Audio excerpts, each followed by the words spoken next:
Есть миры, которые никогда не забываются, даже если им уже более 20 лет. Старая добрая готика — это не просто очередная игра. Это ощущение одиночества, ощущение постоянной опасности. А иногда это даже странное ощущение свободы внутри клетки. Вспоминая времена, когда я проходил первую, вторую, даже третью часть этой вселенной, задался вопросом: а как этот мир звучит для меня? Как он отзывается во мне? Мир готики не открывается тебе сразу. Он не пытается понравиться, он грубый и молчаливый. Тут нет места героическому пафосу, крупным насыщенным оркестровым взрывам. Нет ощущения, что ты избранный, которого только все и ждали. Ты всего лишь человек, который оказался внутри барьера, кишащий хищниками.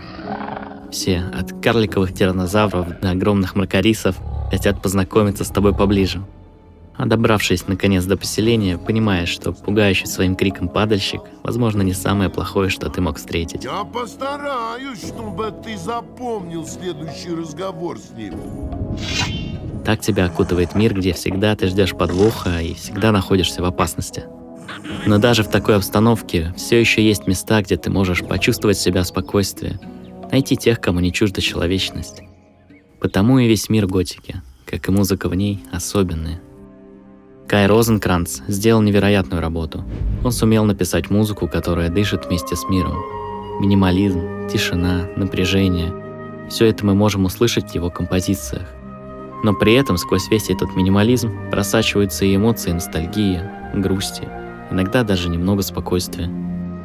И я хочу еще раз отметить, что, как и в видео про Skyrim, моей целью не будет попытка переплюнуть оригинал, либо соревноваться с ним.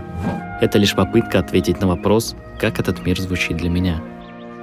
Итак, я вспомнил свои первые шаги в этом мире. Первого моего босса, видеоуправления в игре. Вспоминал забавные моменты, как бегал от падальщиков, а после уже бегал за ними. Вспоминал Улумулу. Вспоминал, как отстреливал бизонов, стоя на камне, и как сражался с драконами. Изначально я взял гитару и начал наигрывать различные вариации перебора. Просто на слух, пока что-то не отзовется во мне.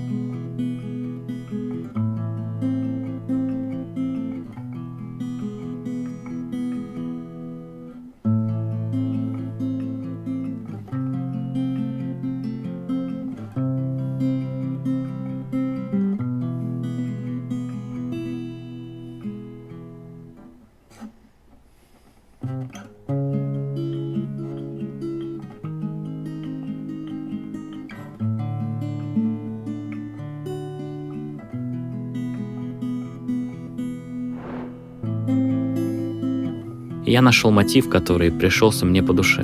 Решил записать его. Далее немного подровнял гитару, но не стал сильно заморачиваться, чтобы оставить живость в произведении.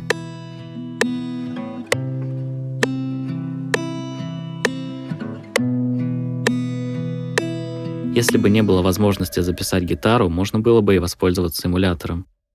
Оживить его тоже можно, немного рандомизировав громкость и чуть-чуть поменяв тайминг проигрывания нот, чтобы где-то чуть запаздывал удар, где-то начинался чуть раньше. Человек все же вряд ли идеально сыграет, что и придаст этой гитаре немного живости. После я добавил флейту. Интересный звук, но не самый удобный сэмпл оказался в библиотеке, так что даже с выкрученной в ноль атакой звук немного запаздывал. Поэтому на сетке позиционирования не выглядит очень ровным. Флейта дала нотку усталости и ностальгии, а также задала вопрос, на который стала отвечать виолончель. Она усиливает эмоцию, выделяет какое-то, может, даже болезненное спокойствие и скрашивает одиночество флейты, будто призывает ее успокоиться. Далее добавилось фортепиано и арфа. Арфа играет небольшой арпеджио и перекликается с фортепиано, поддерживая ритмичность, будто показывая, что, несмотря ни на что, жизнь продолжает идти вперед. Фортепиано же дает небольшие акценты и развивается под конец 4-го такта. После этого в игру вступает брас. В музыке Кая Розенкранца мы можем его услышать, и мне понравилось, как он его использует. Поэтому я решил усилить им развитие мелодии в своем произведении. Он придает интересный окрас, когда звучит не в сопровождении сотни инструментов, а всего лишь нескольких. Я использовал его более осторожно, так как мне кажется, он мог затмить все пространство, а мне этого не хотелось. Далее происходит развитие мелодии, его, как и всю композицию целиком. Прослушаем дальше под футажи из готики.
Музыка в играх — это не всегда лишь фон.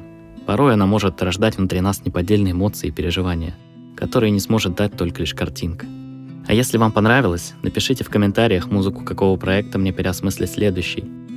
Также я хотел сказать, что завел канал Boosty, где вы сможете получить доступ к дорожкам произведения их проекту, а также прослушать мелодию без посторонних звуков, которые я добавил к футажам. Спасибо за просмотр. Понимаю. Понимаю. Понимаю. Понимаю. Понимаю.